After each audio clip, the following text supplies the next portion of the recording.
I don't know why. It goes and just decides that it's Oompa Loompa time. That's crazy. That's crazy. I just want to be my normal skin color. Someone left a comment on the last lecture saying waiting on the lecture. Listen. I make the lectures when I fucking pick them. You don't tell me what to do. You don't tell me that you're waiting on me. Son of a bitch. No, just kidding. Okay, so you're gonna have to ignore the Oompa Loompa color. I don't know how to fix it. I don't know how to fix it, guys. What I actually need, and I actually have one, is one of those, those circle lights that the Instagram folk like to use. I actually own one, and if this issue persists, I think that's exactly what I'm gonna use. Now, we're on law number 12. Okay, 48 laws of power. Law number 12. Got my journal, got my notes.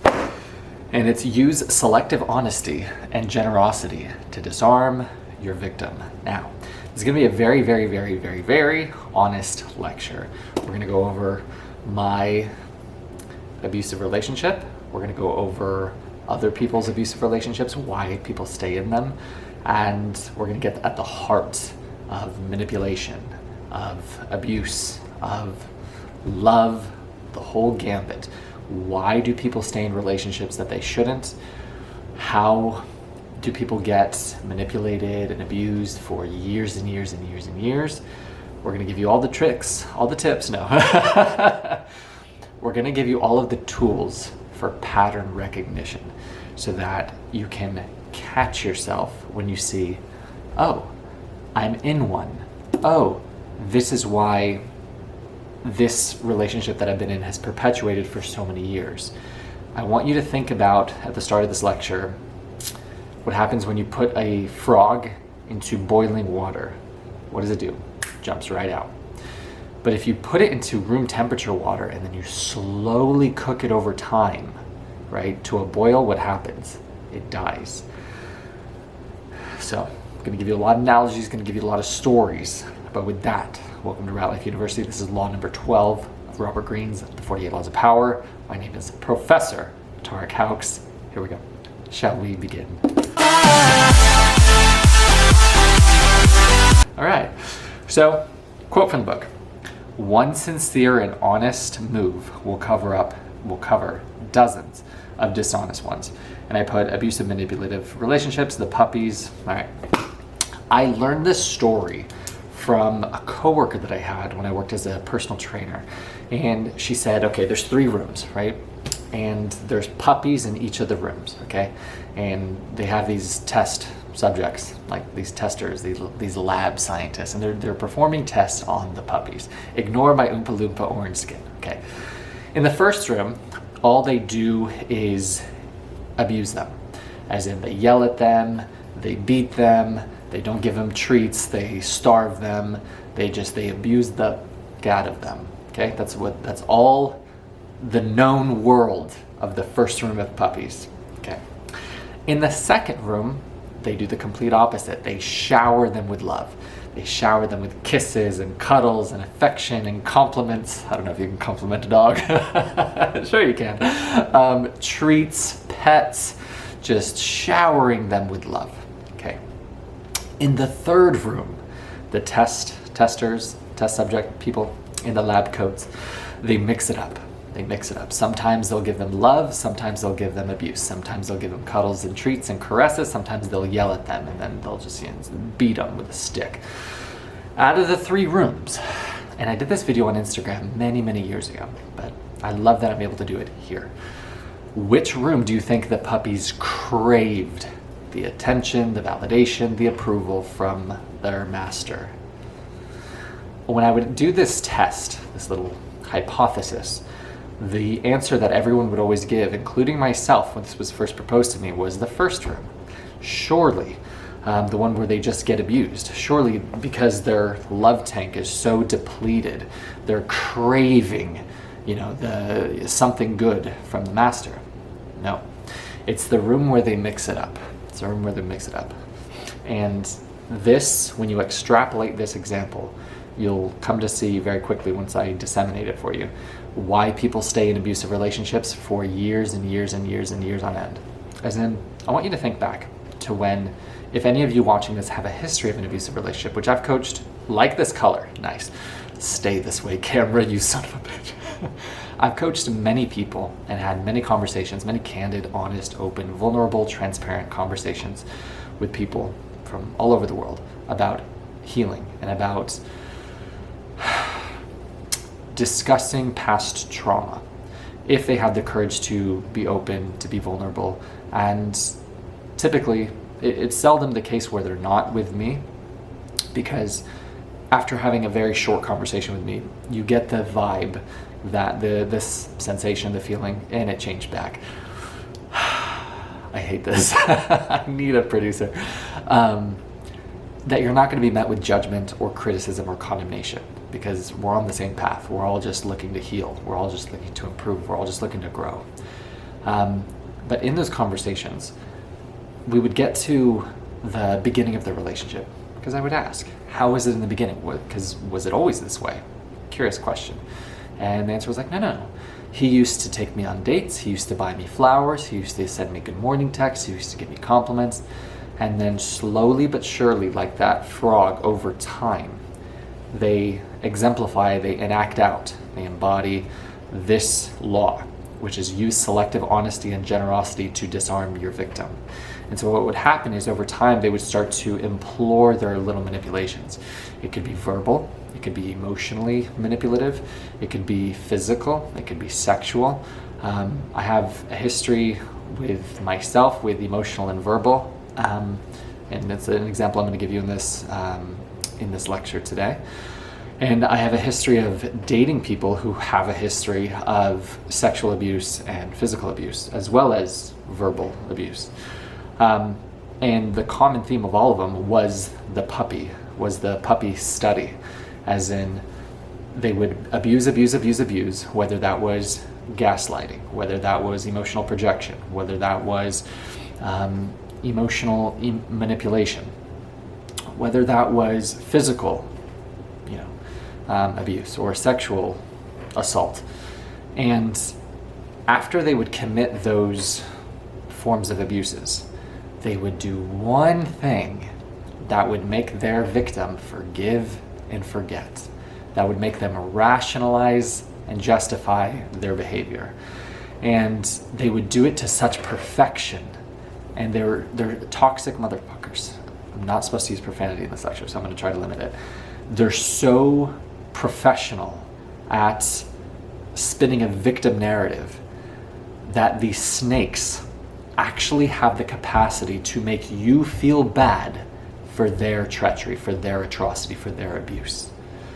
The relationship that I'm going to discuss in this lecture is a perfect example of that, where this person has every single other person under their web, their spell, their guise, their deception, because they're just a snake in the grass.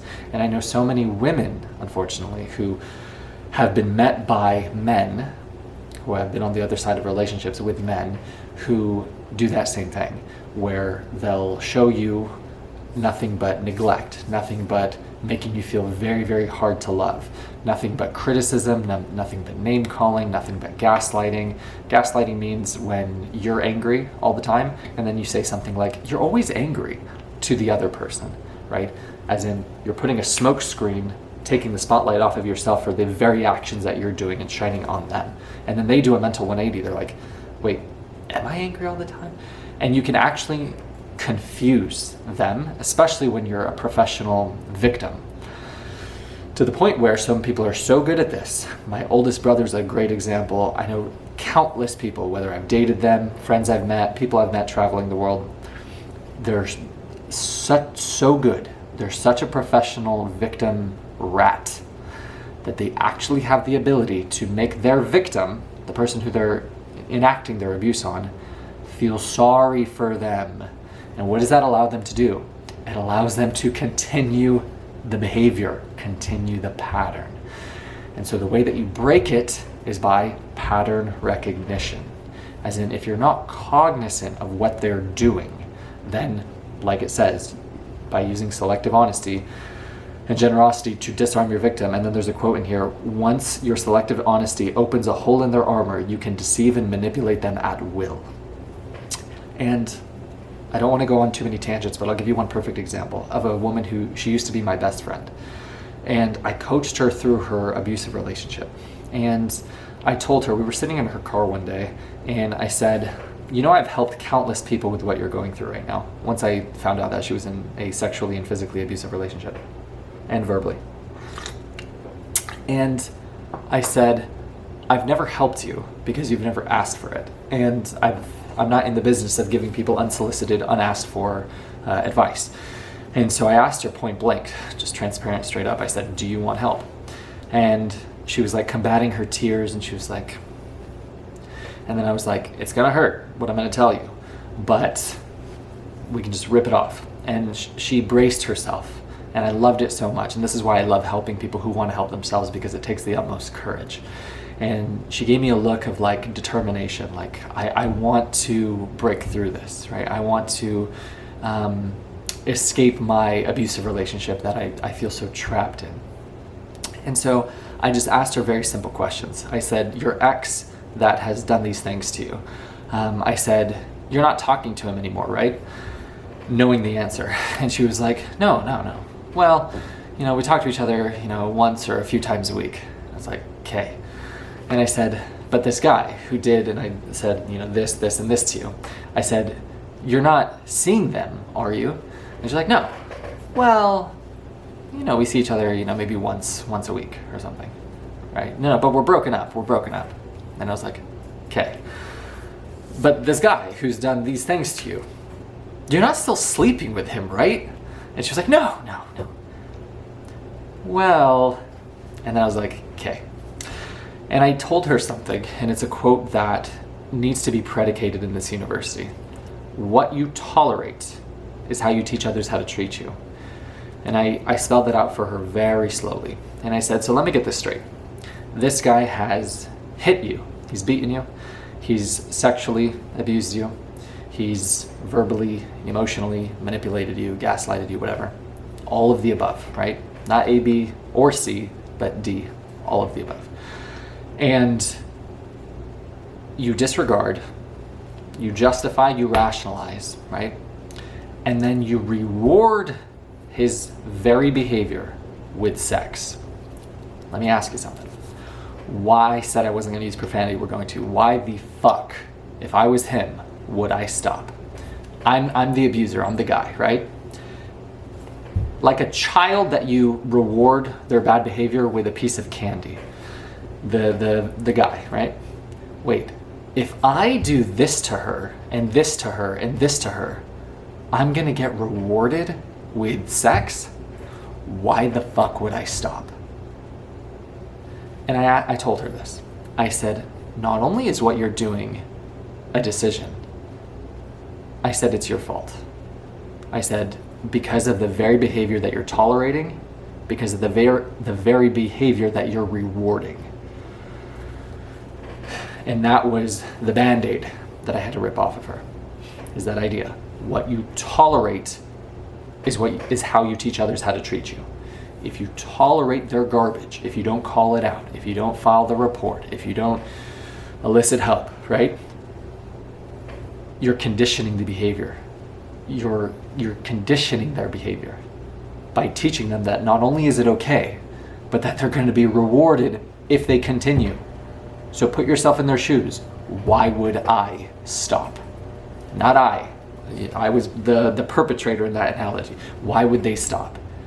If Sally is going to give me everything that I want, when only after that I've done these things, right? Once you begin to piece this together, you can see very clearly whose fault it is. And what does that require? And I want to be explicitly clear. If somebody rapes another person or beats them, this person didn't deserve that. Don't be an idiot. What I'm saying is, behavior that you consistently tolerate is a choice. You have the power to make a different decision. of the behavior that you choose to tolerate. That is a choice. It's like when people fall into states of depression, right? What happened to you may not have been your fault. What you have chosen to do about it since is 100% your fault. 100% your choice, your responsibility, your power. This takes so much courage, though. It takes so much humility. It takes so much strength. Why? Because you have to face a single fact. The state that I've lived in, whether it's depression, the relationship that I've endured, whether it's verbal, physical, or sexually abused, was not only a decision, it was my choice. It was my fault. That's very hard for people to accept. Most people, they're terrified to come to that conclusion. Because what does it do? It puts the burden of responsibility to save yourself on you. But everyone who plays the victim character in their journey in their life, right? They allocate responsibility. I can't do this because of X, Y, Z. But as soon as you say it's my fault, even if what caused the upset, what caused the abuse, even if it wasn't your fault to begin with, what you've chosen to tolerate over the course of years is your fault, right? And that's not to use the past as a baton to beat yourself to death with, right? It's understanding you did the best you could with the knowledge, with the awareness, with the cognizance that you had at that time, right? And the beauty about it is once you take ownership, whether you believe it's your fault or not, that is the only time you give yourself the power to change, to remedy, to save your situation, to change your life, right? To start a new course, to say, fuck this, I'm changing my life forever. And this is the beauty about it, because I just had a conversation the other day, a couple weeks ago, with a guy who I really healed. It's so cool. I'm learning. I've been a healer for many years with people. What I didn't know is there's a spirit that comes into that sort of empowers your listening ability and your gift of articulation, to where it's not just myself going into those conversations. I have help, right? And it's so cool because once you're at that sort of healed vibrational frequency of the person who they could be, if they had the courage to receive, to heal, to let go, to assume ownership, responsibility, to cross over what they're so terrified to do, which is typically, people are usually afraid to be alone. They're usually afraid to admit this is my fault. They're usually afraid to start over. For all the human needs that I went over in a previous lecture, of everything that you're about to lose: certainty, love connection, significance, the potential of growth. You're about to lose all that in a heartbeat when you exit an abusive relationship, or a relationship in general. But the beauty about it is, just like when I was talking and having this discussion with this person, it is so empowering when you get to the other side of it. And I shared him this quote. I said, "You're not here yet, but you will be in the future one day. Once you remember your value, you'll be embarrassed at the shit you once settled for." The reason I know that to be so true is not only have I embodied that within my own life, within my own rekindling of my value, my own newfound embarrassment for all of the disrespect and all of the garbage behavior that I was tolerating, but I've seen it countless times with people who, when even my former best friend that I coached through her abusive relationship, when she was on the other side, there's this level of disgust. There's this level of like intrinsic frustration, anger, spite, animosity, hatred, not with them for what they did, but with yourself for feeling so stupid that you couldn't see it, that so stupid for what you were tolerating. And then you feel so empowered once you're on the other side. And that's the most beautiful thing, where the person who would trigger your fight or flight, who would raise your cortisol, who would have you self-manufacture so much adrenaline, just by hearing their footsteps, just by them walking into the house or walking into your office. Once you've confronted that bully, once you've, faced that demon, once you've chosen to fight back, and you've conquered that fear, and you have control over time of your heart rate, your peace, your tranquility, dude, it has to be the most empowering feeling when you're just like, you cannot defeat me. And that's the beauty, and what separates victims from heroes are the men and women who choose to not be destroyed by whatever circumstance, condition, or event, whether it was a sexual assault, whether it was a physical assault, whether it was, verbally an abusive relationship, for all of these things for the span of years. I've met both. I've met both people with the exact same story. And even I've met people who had it way worse and chose this narrative. I wouldn't wish this on anyone, but I'm so glad I went through it, because I'm such a stronger person now because of it. And all of a sudden, this is the idea of giving things a beautiful meaning, which is one of the only choices you have in this life with the things that you go through. It's not as important as what happens to you, but what you decide to do about it and the meaning that you give the event, right? And a beautiful meaning would be, now I'm in such a better place to help so many more people who might be going through this or who might go through this in the future, right? To be that beacon of light, of hope, that there is refuge for them if they just follow this sort of light, right? And that can tie into my abusive relationship that I did not know that I was in for the past year and a half. But the symptoms that I'll describe to you, and when I pieced it together from all the symptoms that I would sort of diagnose when I would help and coach and mentor people through their abusive relationships, I was just like, oh, these seem very similar. And after discussing with other people who endured the same abuse by the same person, I was just like, the reason that I'm feeling so much closure, so much healing, these are all symptoms of someone who has endured abuse by this person, right? So mine isn't a relationship in the romantic sense, mine is a work relationship.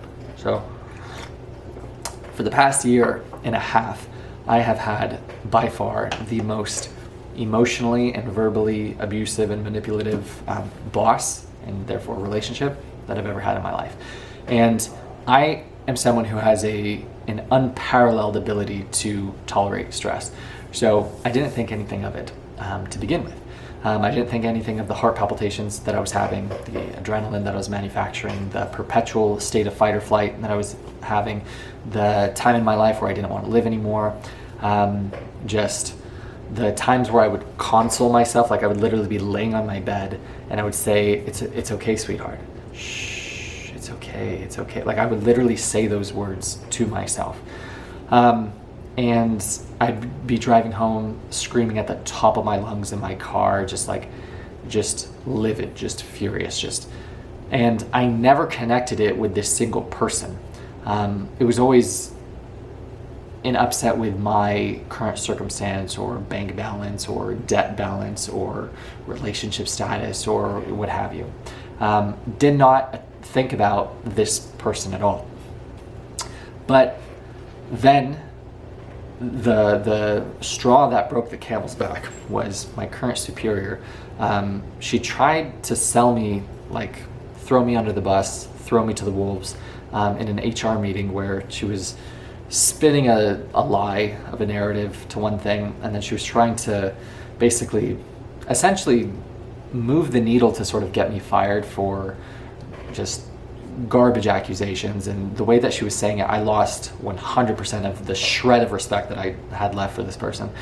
And once I pieced it all together, and I would have these 2-3 hour long conversations with one of our administrators who resigned because of this very serpent, I was just like, oh, this person has been instilling their abusive power, and they've been verbally abusive, emotionally abusive, to every single person that they've had the misfortune of being able to oversee. And that, I found myself in that because I'm that person's executive assistant, and so I get the worst of it from any of the other people because it's all behind closed doors. But what's fascinating is she has a corpse of just a bunch of yes men, a bunch of clowns. And the game is set up, and that's why I love that we're doing this book, because I get to enact it in real time. The snake, weasel, rats that harness these laws, and they use them to fill their pockets, to level up their idiots on their team who are so infatuated with their made-up title, who don't have any character or integrity or a shred of self-respect, who I know that they're women when they go back at home, they don't respect them as a man. And I know that I have God on my side, which is very liberating, to know that you're divinely protected and that there's no person, there's no snake, there's no treacherous weasel or rats that they can delay perhaps your progression, your potential. But there's a beautiful line in this book, Meditations by Marcus Aurelius, where it says, because we as humans are adaptable, we have the ability to overcome.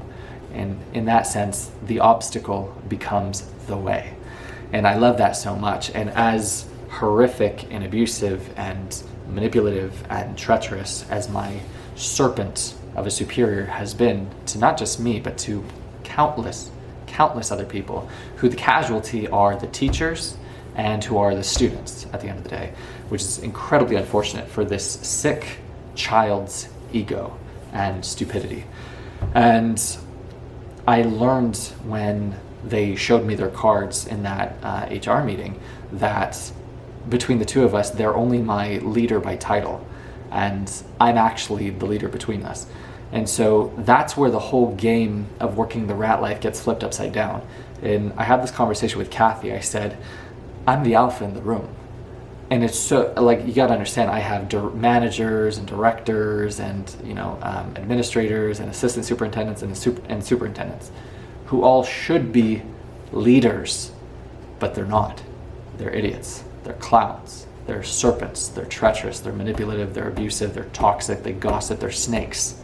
I said, the only person amongst these with class, with professional etiquette, with character, with discipline, with integrity is Tarek Hawks.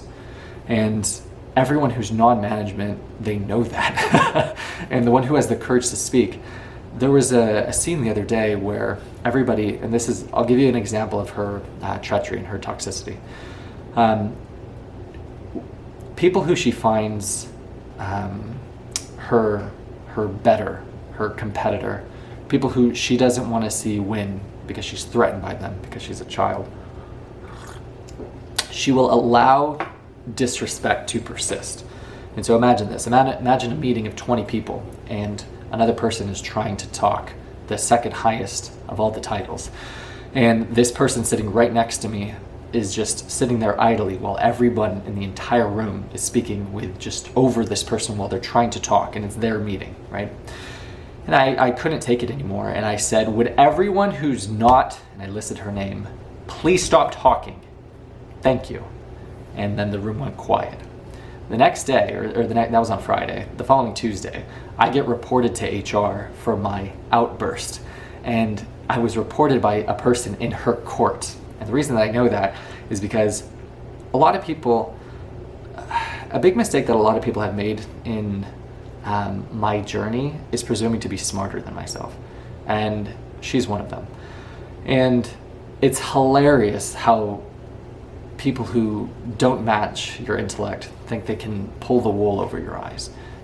And I have that quote that I have invited in this university to repeat, to memorize, to commit to memory. I don't take it lightly, and I don't say it lightly. My unmatched perspicacity, coupled with sheer indefatigability, makes me a feared opponent in any realm of human endeavor. Unmatched perspicacity, I have an unmatched ability to perceive, situational awareness. I am the furthest thing from oblivious. I've spent a lifetime in the observation of other people. I'm able to read people so well because something as subtle as an eye dart down to there, it's a tell. And point is, I know that this person had one of her goons in her court report me so that she could come in and then try to bury me on top of that. And then once the paperwork came back to her, because she's that person's superior, then I even walked by her office saying, we're going to bury this, we're going to put it into the abyss. And she even said the words, I'll go tell my executive assistant that I was trained very well. And it's just, it's sick. It's sick. These kind of people that are honestly omnipresent. You'll find a lot of people in positions of power, positions of authority, particularly in the rat life, particularly in the 9 to 5. They're very, very weak people. They're weak emotionally. They were hurt when they were younger. They were, neglected. They weren't taken seriously, and so they push and they force and they manipulate and scheme to climb their rat life ladder. And then once they get into a position of authority, then by default they abuse it. And that's one of the reasons that I love this book so much, is it talks about the idea that the greatest emperors are the philosophers. Those are the greatest leaders, not the political snakes. He even calls them, like the Caesars and the Alexanders, he calls them slaves because they're enslaved up here. My superiors are just that. They're enslaved mentally, because if they actually operated from, a foundation of love, of compassion, of leadership, of God, then they wouldn't be enacting any of this. Their soul would be on fire. But because they feel so comfortable operating in the shadows, operating through schemes and manipulations and lies and gossip and just treachery, you can tell they have a sort of demonic heart. You could tell that the enemy sort of has their talons in them. And you could tell at the end of the day that they're just a child who hasn't been healed. They're just a child who, was hurt. And so everything that they're doing is to satisfy their need for significance. And I know this firsthand because this person has an unparalleled need. It's a very, very desperate need to be liked by other people. She's a very fake person. She'll do a fake laugh. It's just, the whole thing about her just screams, I have such a desperate need to be liked by everyone. And and because of that, no one knows who you actually are. And so when you think you have all of these friends, you have no friends. No one knows you, no one likes you, because you've pretended to be someone else. It's so important to go back to the default of Dr. Seuss, be who you are and say how you feel, because those who mind don't matter. And those who matter, they don't mind. They will love you for you. But I know I'm being pretty vague here with my examples of the things that she does, but when I diagnosed her, in terms of what she was doing to me, what she has done to me for the past year and a half, what she's done to my coworkers who resigned because of this one person, it was things like gaslighting. So she would accuse me of not having any accountability or ownership when she is the complete antithesis of that. She would blame me for things that were completely her fault. And then when I would call her out on it, she would have a victim narrative.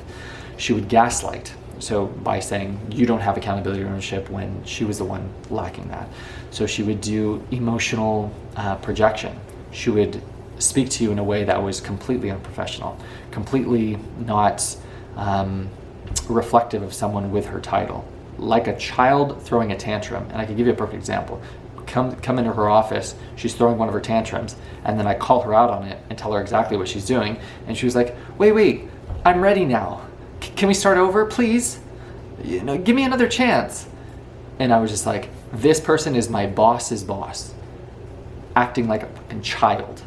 And I said, this is a leader, and it's the absurdity is to the level where it's so incredulous that it's hilarious that this snake, this serpent, this child is someone who's able to manipulate so many people, and her final thing is the crocodile tears. So when you've called her out on all of her garbage, and this is actually really sick, and the reason that I know exactly what this is because I've dated women who I've seen this gleam in their eyes. When you call a toxic person out on the actions and behaviors that they know that they're doing, I swear to God they get off on it. And my boss is no exception. When I called her out on the emotional projection, on the gaslighting, on the victim narrative, on the lies, like times where she lied, all of these things, and she first tries to play the aloof, the oblivious, I did what? But they believe in karmic retribution on the border of Satanists. And what karmic retribution is, that if I give you an apple and it's poisonous and I don't tell you that it's poisonous and you eat it, I've murdered you. But if I give you a poisoned apple and I tell you it's a poisoned apple and you eat it, I didn't murder you, you committed suicide. And so people who are very aware of their actions, they'll make sure that they're not on paper lying. Or people in the rat life, they'll make sure that they're not on paper doing anything illegal. And so the treachery and snakery and lying and manipulation that they do, it's behind closed doors. It's not written, it's not documented. When it does get documented by their own schemes, it comes back to them where they can then toss it.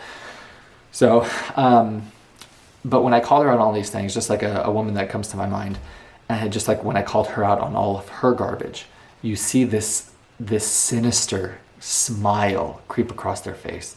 And any person who has had a history of abusive, partner relationship, I promise when you've done this, when you've called the person out, you've seen that sinister smile. But this is the trick. And this is why we bring it back to using selective honesty and generosity to disarm your victim. The game is remembering, because this person, right? The person doing the abuse, whether for me, verbal, emotional, whether for you, perhaps verbal, emotional, or physical or sexual, they'll do the one thing that will make you forgive and forget, to where you'll begin to rationalize their behavior. That's not really them. No, the guy that rapes me, that's not really him. The guy who bought me flowers and took me on nice dates and gave me compliments, like the fucking puppy from the study, that's really him. And then they have you positioned to where, because they've shown you this version of them, now you feel like it's your responsibility to save them, because you're like, no, that person's really there. I know that I can get through to him because I know him, because I've had this history, this experience with them. And how does that framework set you up for? It sets you up to be abused again and again and again. And so my boss exemplifies a perfect example of this. So I wanted to share that just so you guys get an idea of it's all about pattern recognition, because they can be, and I even started to take notes, because they can be so good at the forgiving and the forgetting that she would actually implore behaviors to elicit words from me. As in, I gave her a book over a year ago. She'd come to my desk to give me the book, and I wanted her just away from me as soon as possible. So I was like, okay, thank you. And then that's what they wanted. Think about it. Something that I gave a person a year ago as a gift, and then they're coming to return it. She was giving me something because what is your inherent habitual reaction when you're given something? It's to say thank you. This person is so sick and twisted that they're actually able to coerce their way for the victim to be expressing gratitude for their behavior indirectly. Do you see? And if that seems like a stretch to you, it's really not. It's really not. And it's this exact thing. Once your selective honesty opens a hole in their armor, you can deceive and manipulate them at will. She does this to perfection with everyone, where she'll disrespect someone in public, where she'll yell at a person who, the quote, if you don't tend to your own wounds, which this serpent doesn't have the courage or strength or humility to do, you'll bleed on someone who didn't cut you. And it's hilarious how one person's inability to tolerate stress, the casualty are all the people that are at the misfortune of their oversight. So does any of that make sense? That it's about pattern recognition, because if you don't catch it, if you just get lulled back to sleep by their attempt to get you to say thank you to them, by their attempt to get you to forgive and forget them, right? And guys are very, very good at this. Guys are able to, abusive guys who have given you a flower, who have given you, roses in the past, and then they abuse in any of the areas that we discussed.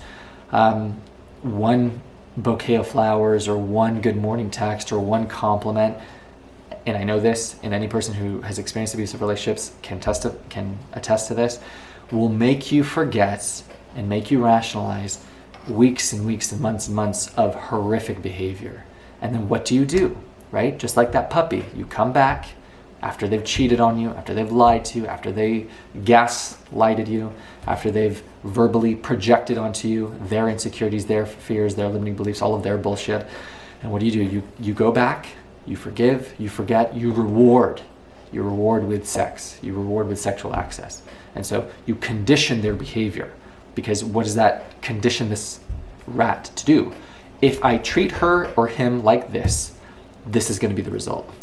And so now I'm in a stage of my life where, and it's so cool when I told you about the flow, where I have the gift to heal people through my gift of articulation, my gift of presence.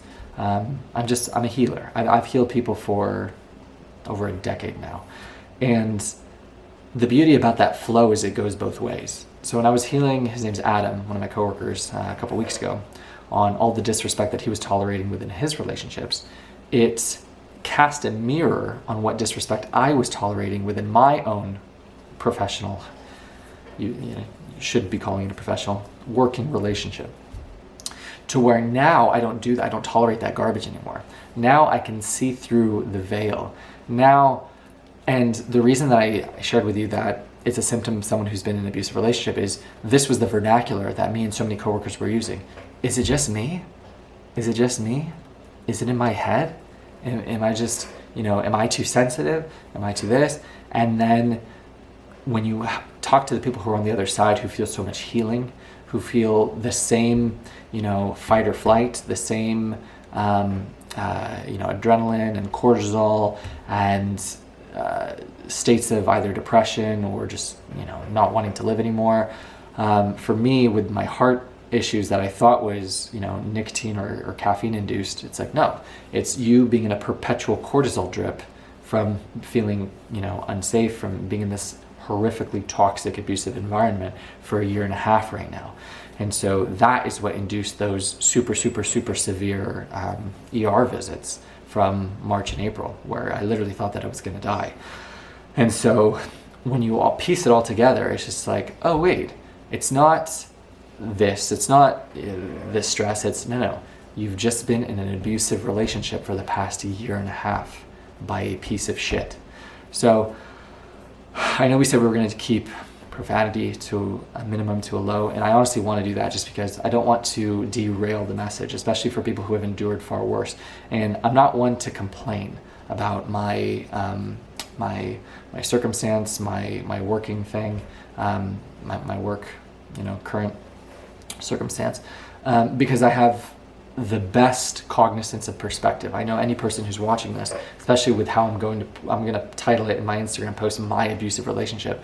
Anyone who's had one, I know you've endured most likely far worse, whether that was physical, whether that was sexual.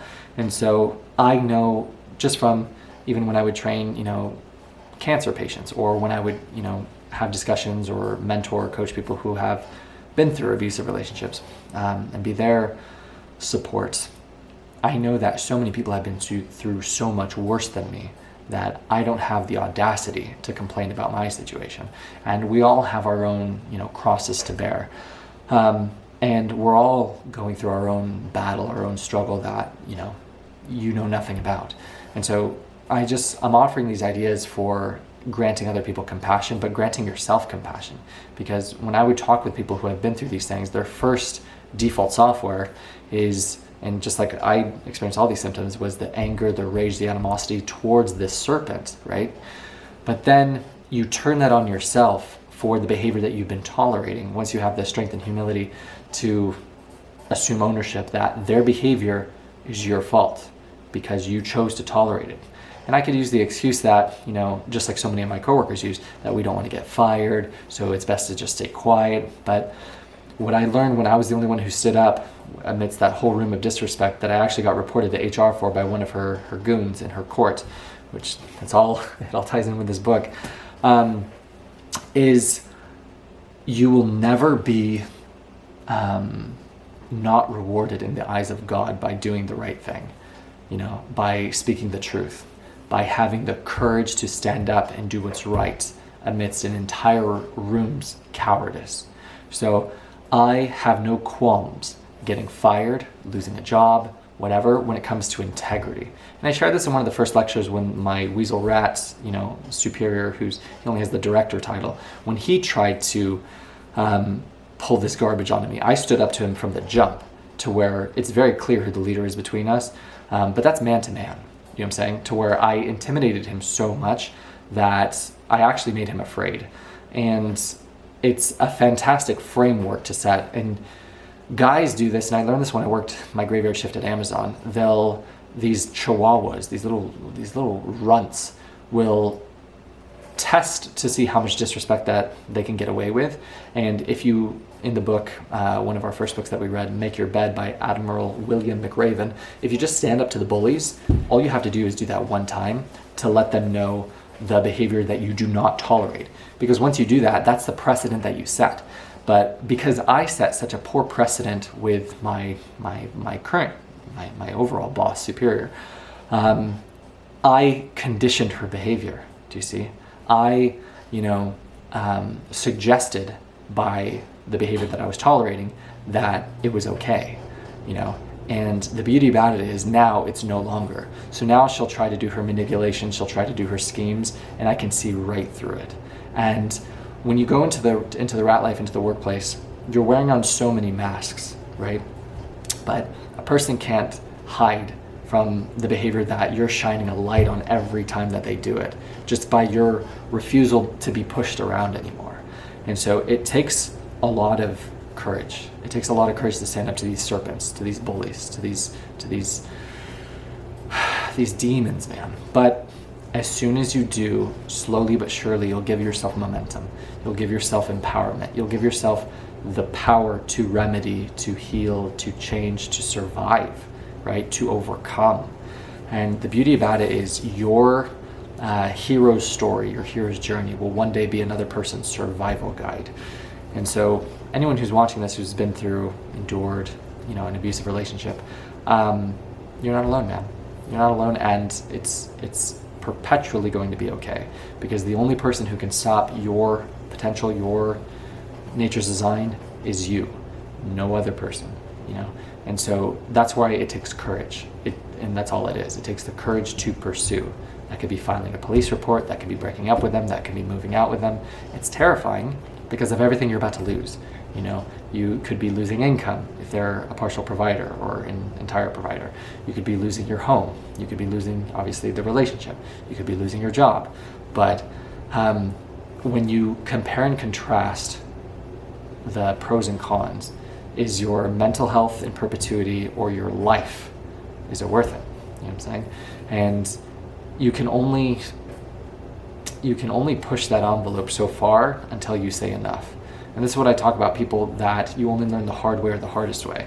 And even the conversation that I had with Adam the other day, I know he wasn't going to learn by conceptually what I was saying. It's going to take him getting wrecked by his actions for him to come to the realization himself that the day that he says enough, that he doesn't tolerate the disrespect that he's been tolerating in this relationship, that's when his life is going to change. And that's when he'll match the vibration, the frequency that I was giving off when I was in that harmonious flow state, when I was having that conversation with him. So I just wanted to share that. It's the first thing that you have to do is pattern recognition. It's pattern recognition. It's you writing down their behavior, you consoling with other people who aren't emotionally invested, who aren't in it, right? Because you're seeing through a veil. But if you, and this is the beauty of the quote, once you remember your value, you'll be embarrassed of the shit you once settled for. If you listen to the conversation of someone who's tolerating an abundant amount of disrespect, you're in sort of disbelief when you're listening to them. And the one thought that you have is like, do you hear yourself? And when all you do is just repeat back to them slowly the exact thing that they said to you, that's when they begin to catch themselves. You're just like, oh, this person lied to me, this person manipulated to me, this person, leaves me on scene for weeks at a time, and then they hit me with a what you do in text, and then I go over there. They do all this garbage, manipulation, treachery, snakery, rat behavior, and then this is what I'm doing, and this is what I'm disregarding. And they're so cunning, they have such a high degree of cunning that they're They're actually able to make me feel sorry for them for what they did, right? When you just report back to them, this is the importance of having that sort of support group. And I could be that. You can leave me a message, you can send me a DM, you can send me a text, an email. I'm happy to help people who want to help themselves. Nothing makes me happier than that. You'll find by having that emotionally detached third party, they'll be able to offer you an unbiased lens, right, that you can't see because yours is veiled. Does that make sense? So I just want to summarize that. Pattern recognition. Because if you do not catch the pattern, if you forgive, if you forget, if you rationalize and justify their behavior, you will perpetuate it. You will endure it for years and years and years and years. And when you ask yourself, why do I keep going back to the person who hits me, who sexually abuses me, who cheats on me, who lies to me, who gaslights me, who makes me feel bad for all of their abuse, right? When you're finally aware of all of it, and you slowly but surely begin to give yourself that power back, begin to remember your value, you'll finally get to the point where you say enough, where you finally have the courage to stand up to that bully. Because there's a good quote by Grant Cardone, the way you kill fear is you starve it of time. Because you haven't starved it of time, this fear has become so great and daunting and overwhelming and all encompassing. But as soon as you are cognizant of it, as soon as you harness pattern recognition, you'll see this monster get smaller and smaller and smaller and smaller and smaller. And then when it's the runt before your eyes and they have no power over you anymore, it is going to be the most liberating feeling you've ever experienced in this life. So I know that because I'm on the other end of it now emotionally, in the sense of I would get fight or flight when I would hear this person's footsteps coming to my desk, because I knew what she was going to do, or what she was going to try to spin, or the disrespect that she would implore on me, on other people, and it's all bullshit. And the reason that everyone, and I shared this with Kathy, I said what she did so cleverly is she created a learned state of helplessness. Because the goons in her court don't say anything, everyone who's not classified or certificated management, they think this is just how it goes here at the top. This is just how, you just have to be this strong-willed, or this, it's just, no. This is unprofessional. This is toxic. This is gossip. This is emotional projection. This is childish. This is abusive. This is garbage. This isn't leadership. This isn't professional. This is trash. This is unbecoming of the fucking title that you bear. You are not worthy of this title. You don't belong here. You don't belong in education, let alone in a position of power, of authority, of leadership, And so because people don't have my awareness, my perspicacity, my courage to speak the truth, it's allowed to perpetuate. But then I put it on myself, right? Because I hold myself accountable and have ownership, and I take responsibility that the person who says nothing is just as guilty as the person committing the atrocity. As in, if you stand idle and do nothing, you're just as at fault. And so I'm the youngest of the leaders in my organization, and all of these cowards don't say anything because they fear losing their job. This person who's above them, they fear the detriment she can have, from her treachery on their careers. You know what I'm saying? Because when this person wants to apply elsewhere, who are they calling? Their boss. And so she has them all in sort of this vice grip where she can just enact her treachery. They won't say anything out of fear. But that's the quote that, dude, I saw this when I was in like 5th grade or 6th grade, elementary school. It said, stand up for what you believe in, even if you're standing alone. And this world, and the necessity for this university, is because this world has become so lost, so far astray from basic tenets, basic virtues, basic values that we should all be embodying, that we should all be enacting in our daily behaviors, our daily habits, our daily etiquettes, right? So take of that what you will, but I wanted to share that. And the last thing that I want to say is this on that topic is, while I said it's a lot of people are prone to, having the animosity, I wasn't, immune to that, the utmost anger and spite. I want you to give yourself compassion, and then I want you to challenge yourself to give the other person gratitude and grace. Let me explain. The compassion with yourself, right? Because you should, and this should actually be a homework assignment, even though this is a law of power and we don't really have homework assignments here, is you should go about your day treating yourself as if you're someone that you're responsible to take care of. As in, when one of your friends make a mistake, how quickly are you to forgive them? You're just like, oh dude, it's no problem, right? When you make a mistake, right, how long does it take for you to forgive yourself, if you do ever? It comes from a quote by Jim Rohn. I think it was from My Philosophy for Successful Living. And he said, the reason that it's so hard for us to love ourselves is because we are so hyper aware of our shortcomings, neglects, and failures. And when you know what you're capable of, when you know your intellect, when you know, it's like, I shouldn't have done this, I'm better than this, I know better, right? But I want you to challenge yourself to give yourself the same grace, the same compassion, as if you were another person who you were responsible for their care, right? And so you give yourself that same degree of compassion, of grace, of forgiveness. Why? Because you did the best that you could with the awareness, with the knowledge, experience that you had at the time. I have never been in an abusive relationship myself, because in romantic context, I don't tolerate it. As in, when it comes to with relationships, I am so aware of two things. Number one is, if you don't tend to your wounds, you'll bleed on someone who didn't cut you. And number two, what you tolerate is how you teach others how to treat you. So whenever a woman would come into my life and invite projection of any kind, of their limiting beliefs, of their fears, of their insecurities, of their past traumas, of their history of abuse, of all of their unattended, unhealed wounds, all of their bullshit, and they would, invite the idea of dumping that garbage onto me, I would say, no, this has nothing to do with me. And I would be a mirror, and I would say, this is what you're doing, and see ya, okay? And for that reason, I have never been in an abusive relationship romantically, because it is behavior I do not tolerate ever. In the workplace, this is the first time that I've ever experienced it, and it was like the frog over time.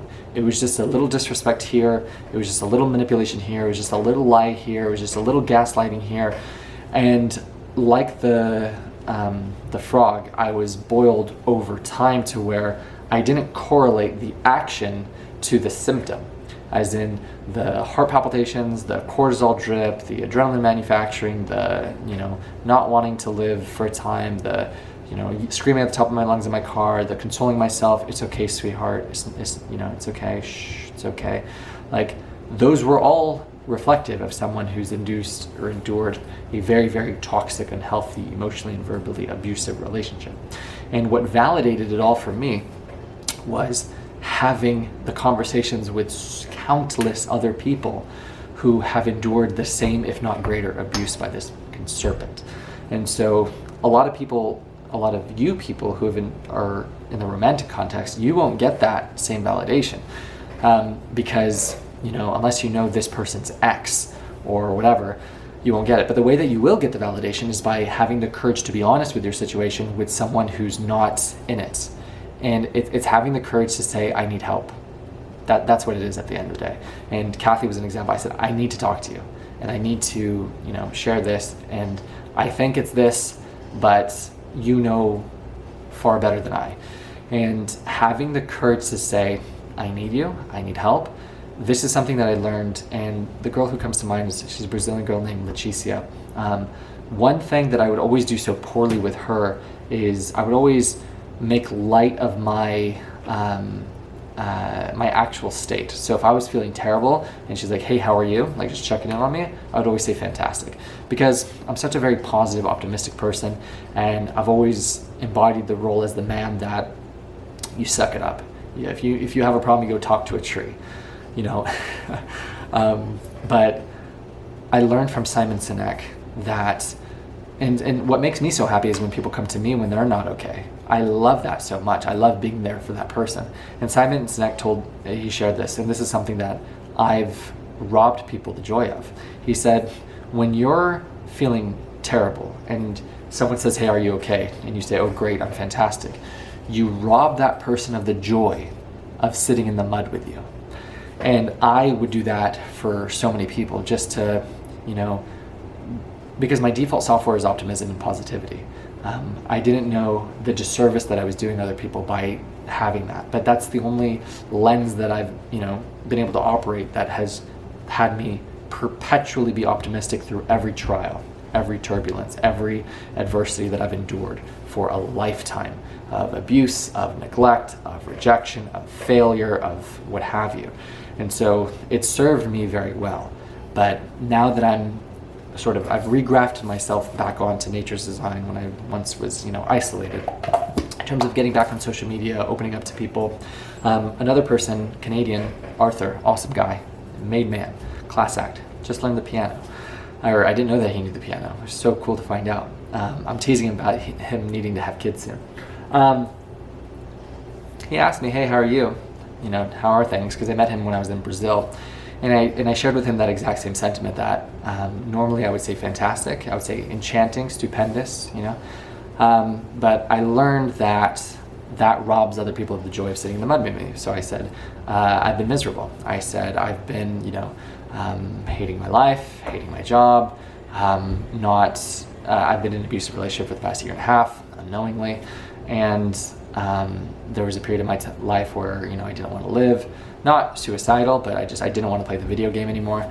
And I shared with him all of these things. And then, it's me working to improve, to level up my own character, my own faults, my own shortcomings. And so I didn't rob him of the joy of sitting in the mud with me. But while I said to give yourself grace, to give yourself compassion, the other idea that I want you to, chew on is giving the other person gratitude. And this is why. I saw a video very recently by Jordan Peterson who said that when you have bad and you have good, the bad actually makes you a better good. And as horrific and treacherous and a snake and a serpent, and how much mental hell my superior has put me through over the past year and a half, me and countless other of these, I don't want to call myself a victim, but people who have been victim to her abuse. It's forged me, just as, metal or armor is forged when it goes through fire, right?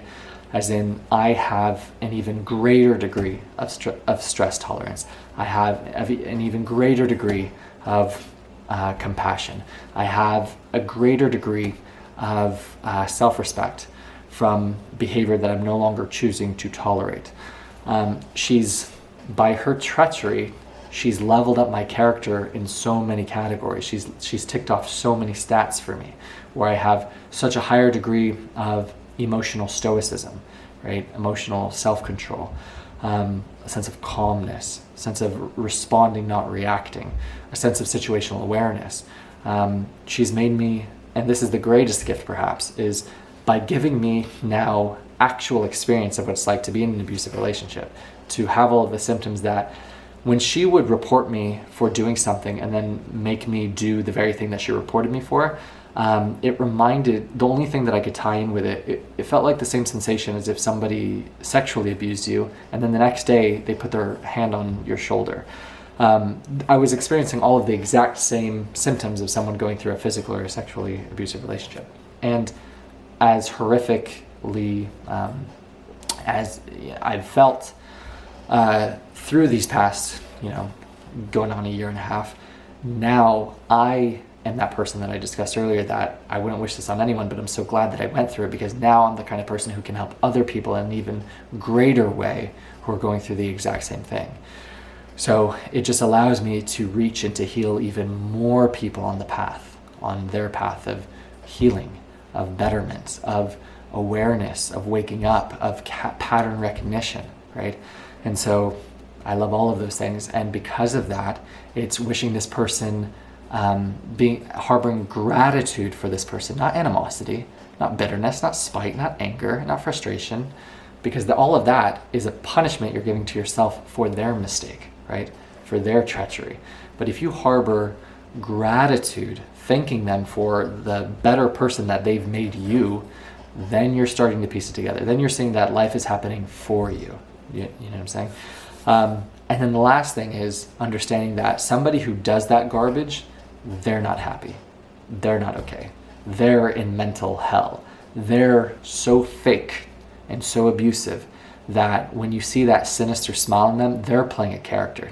Deep down, they can hate themselves and they hate their life.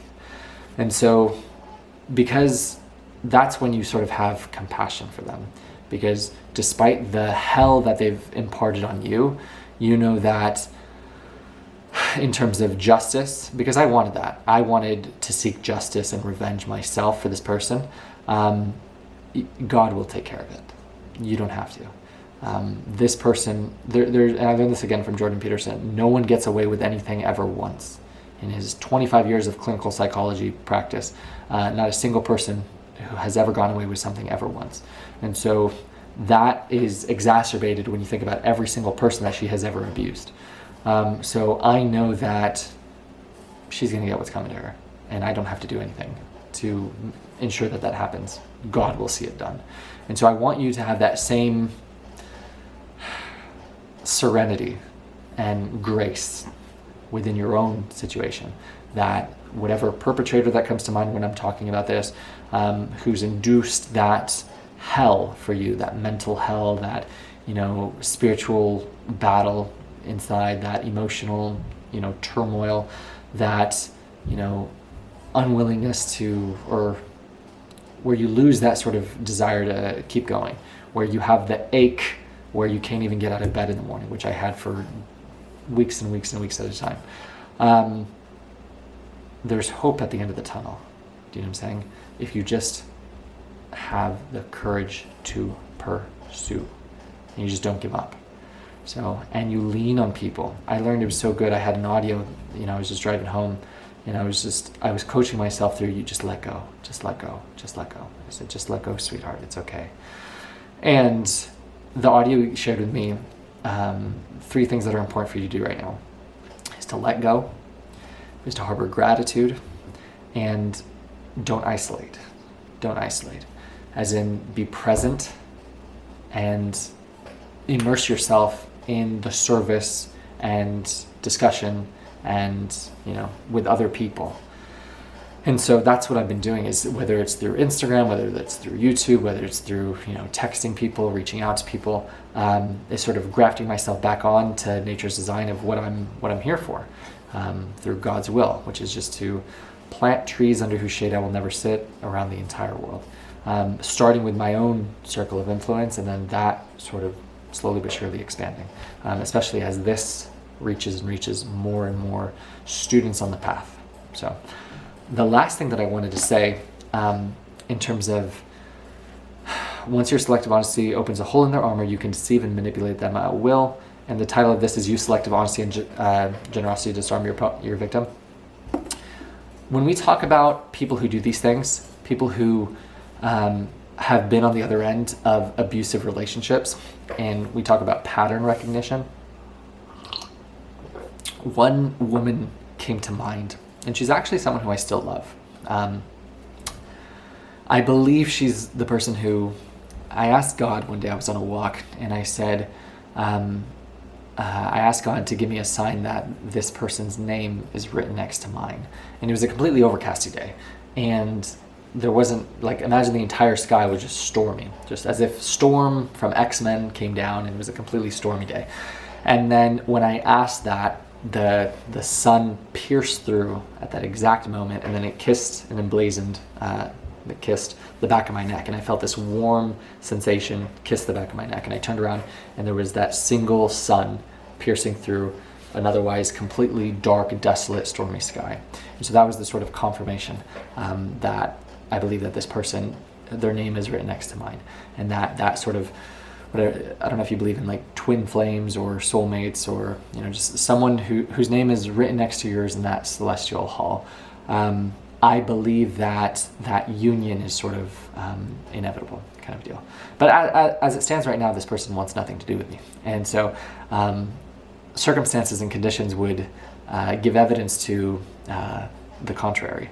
In terms of me and this person being sort of meant to be together. But the reason that I bring this person up is through my own sort of observation on this person's behavior, and we talk about giving other people grace and compassion and understanding, the behavior that is so reflective of hers is of someone who was neglected as a child by one of her parents.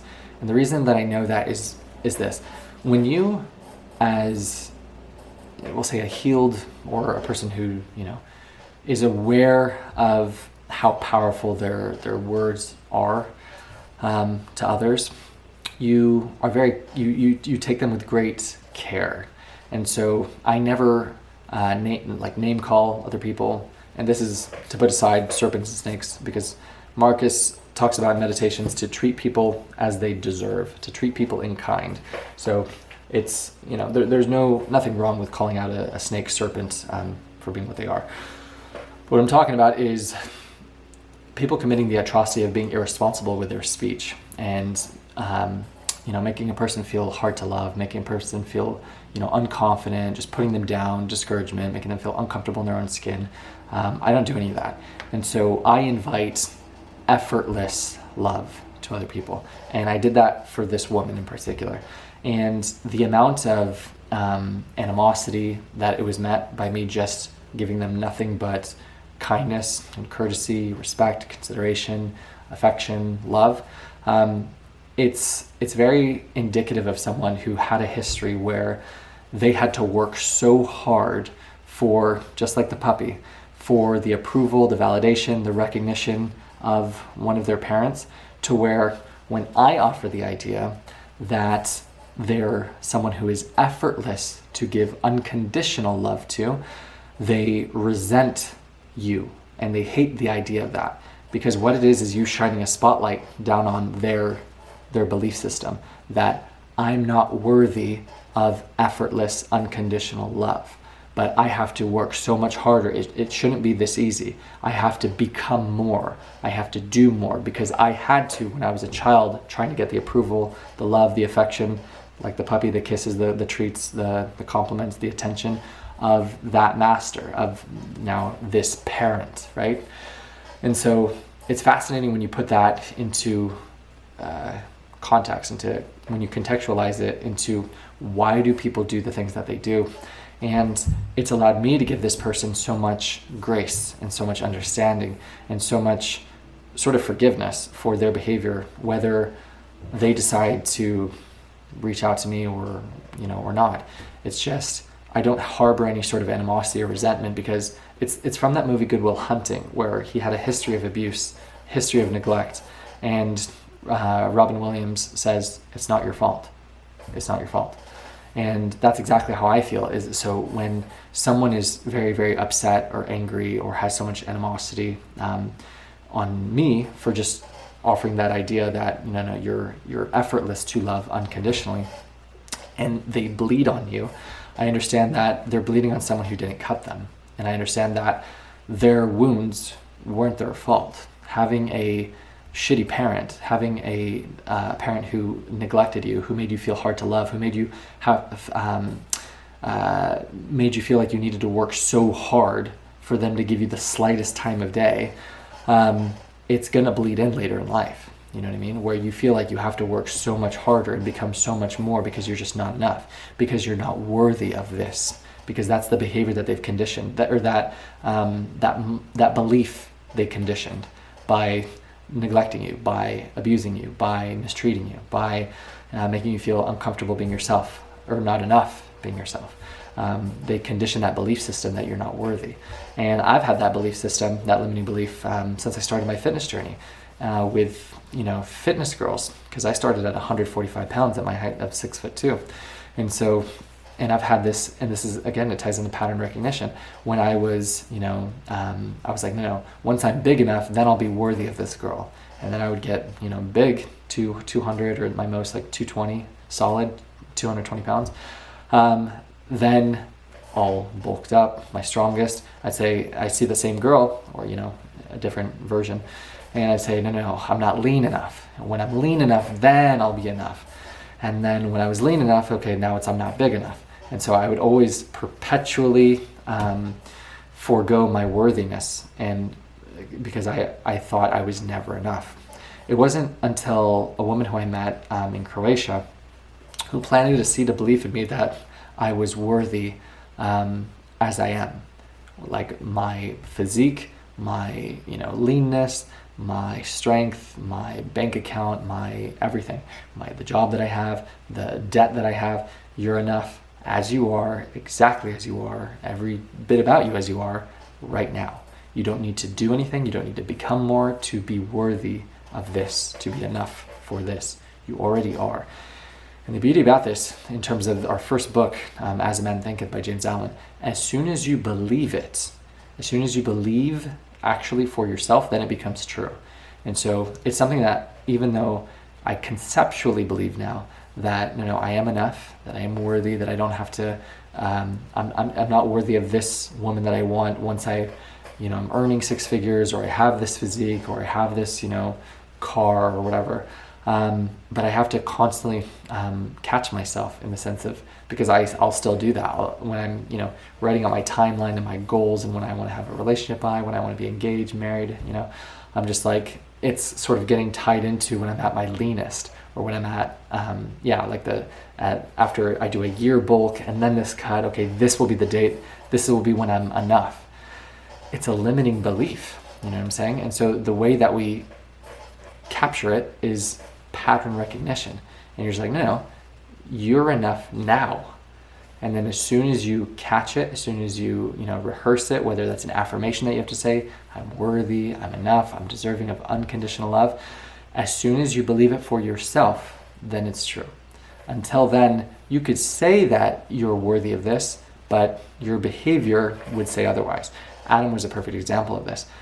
He said, I know my worth. And I said, you say that, but if I were to restate everything that you just shared with me, you would see that your actions would say to the contrary, would say all of these are very indicative of a person who does not respect themselves, of a person who does not know their worth, does not know their value.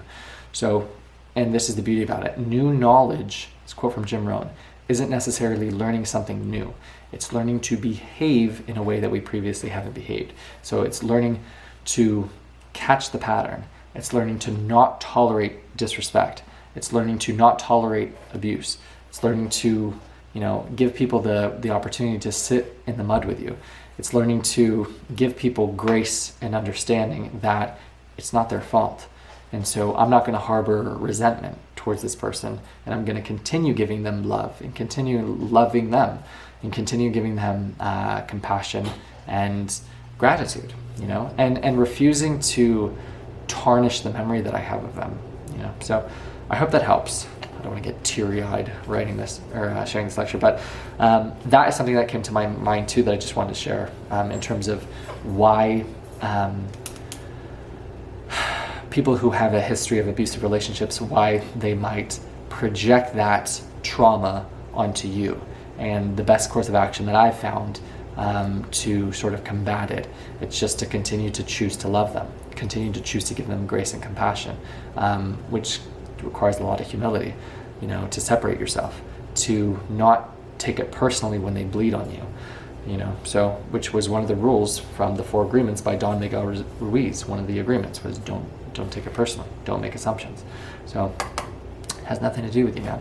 And if you just do that over time, if you just give love, if you just give compassion and grace, what a great version of yourself you become by doing those things, and by not coercing and participating in gossip, in negativity, in discouragement, in lies, in deception, and all this garbage that these rats do who implore these laws. So I hope that helps. I hope that gives you a few things to think about and allows you, again, grace, compassion, gratitude, presence, not isolation, and then understanding that we're all in this together. We're all trying to improve, we're all trying to heal, we're all trying to grow, we're all just trying to do our best. We are all doing our best. So that's it. So a couple more things, and I know I'm oompa looming this. I'll figure out the lighting one of these days. So although we often view other people's actions in the most cynical light, we rarely see the Machiavellian element of a gift, which quite often hides ulterior motive. motives. A gift is the perfect object in which to hide a deceptive move. And it is.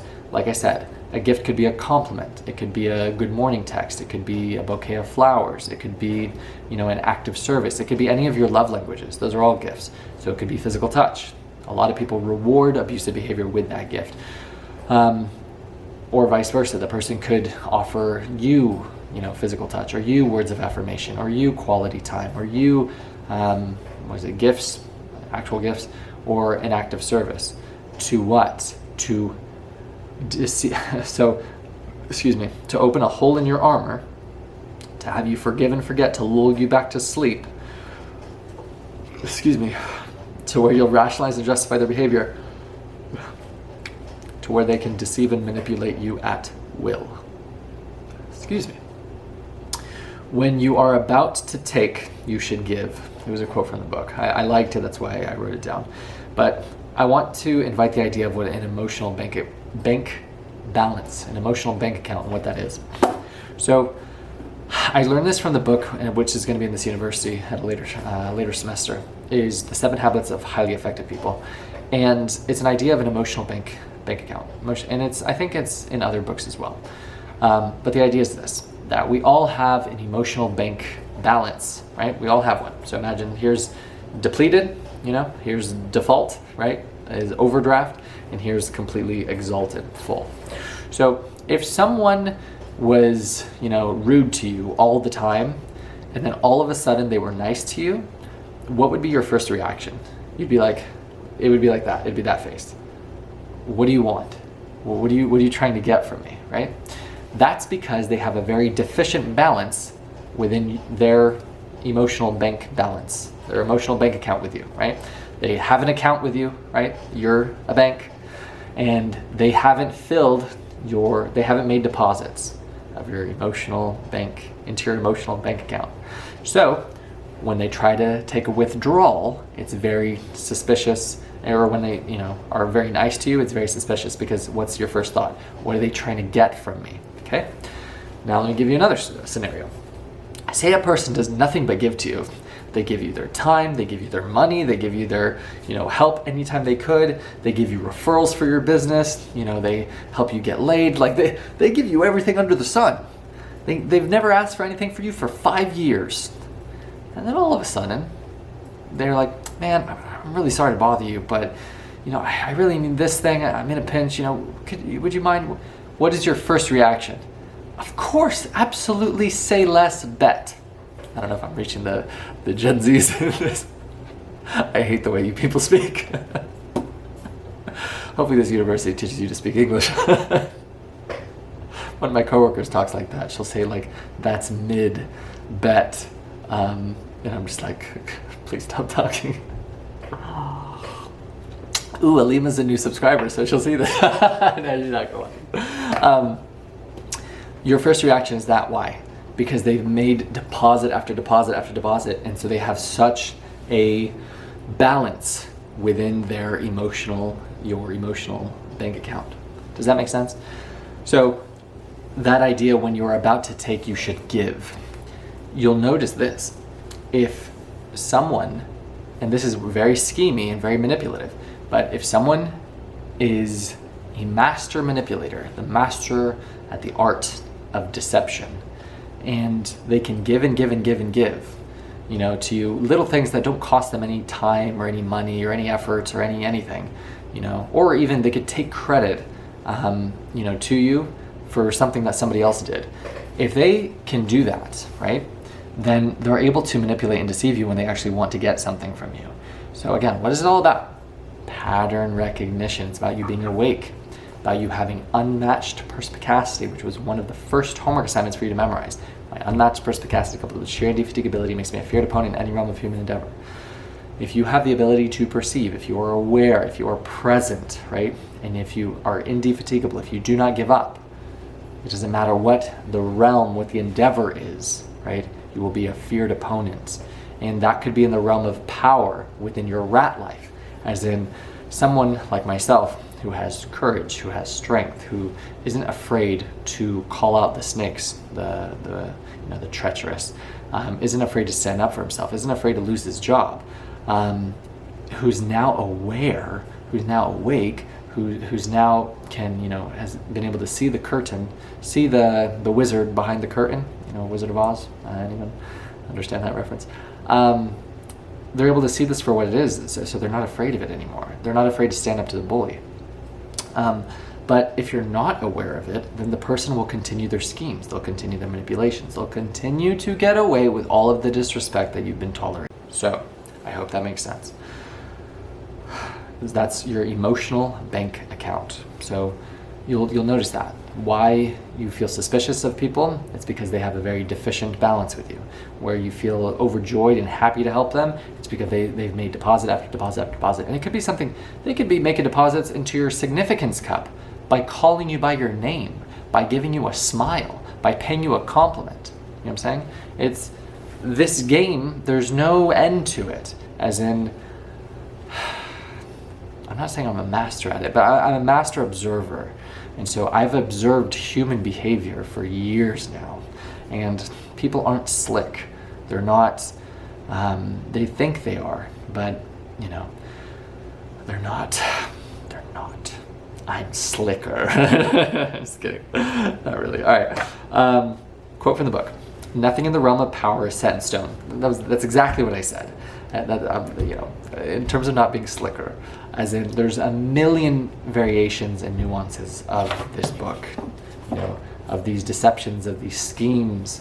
So, but the way that you counteract all of it, and probably the most important, I learned this from, his name's Ryan Holiday, the author of, or the founder of the Daily Stoic, and the author of The Obstacle is the Way, a term that he coined from this book, or that Marcus Aurelius coined, that he turned into a book. I watched a clip of his recently about this book, about the OG, Robert Greene, and he said, the very people who don't want to read this book, The 48 Laws of Power, are the very people who should read them for the simple reason of pattern recognition. As in the people who are so upset about, the manipulation of this book and all this, you're the ones who are at the whim of all of this in real time. You're the ones who are getting, there's a good quote I heard just the other day by Patrick Bet-David, those who don't study politics will be ruled by those who do. You who aren't aware of all of the laws of power, you will be the victim of the ones who are very well versed in it, where they say those 6 statements like my superior did. I was trained very well. Yeah, to be a serpent, right? But understanding that you're not smarter than me, you're not more aware than me, you're not a stronger combatant in the arena of life. You don't have my tenacity, you don't have my perseverance. I'm a feared opponent in any realm of human endeavor, including the rat life, least of all the rat life. You know what I'm saying? Where there's no lose here. This person is going to, they're just going to continue to be a snake until God gives them what they've so longly, if that's a word, deserve. But the quote, nothing in the realm of power is set in stone. And you can see when I say things like that there's still that, not exalted emotional mastery. As in, I still have bitterness. I still have animosity. I'm not foreign to that. Like, as calm as I am, don't get me wrong, man. Like, don't get it twisted. I was very upset. I was very livid. I was very angry. I was very, filled with rage and fury, right, towards this person. And I still look at them internally without, expressing on my facial expressions, with just sheer disgust and sheer disrespect for this serpent snake. Despite what I told you in terms of imparting the idea of grace, compassion, and gratitude towards this person. It's because I know they know what they're doing, and because I know that they get off on their disgusting behavior, that's where I don't have an ounce of sympathy for the person who's choosing to play the victim despite their abuse, sympathy is the biggest one, or just a desire to give them joy and smiles and compassion when, or laugh at their fake jokes or their fake laugh, or, to buy into their garbage. Because I was given the gift to see them for what they really are, and I also know that if I don't stand guard at the doorway of my mind, a lesson that we learned at the beginning of this university, and I get lulled back to sleep, then the abuse will perpetuate. And I will go back to my default software in terms of the person who in the past, no longer, was someone who was a person who tolerated that disrespect. And so for all of those reasons, I'm choosing to be very awake, very present, very aware, so that this snake doesn't pull the wool over my eyes again. You know what I'm saying? And so I think it brings it full circle in terms of if you've been through an abusive relationship of any context, it's to not beat yourself to death with the experience of the past. Don't use the past as a baton to beat yourself to death with. It's a quote from Jim Rohn. For that sole reason, you did the best you could with the knowledge and experience and wisdom that you had at the time.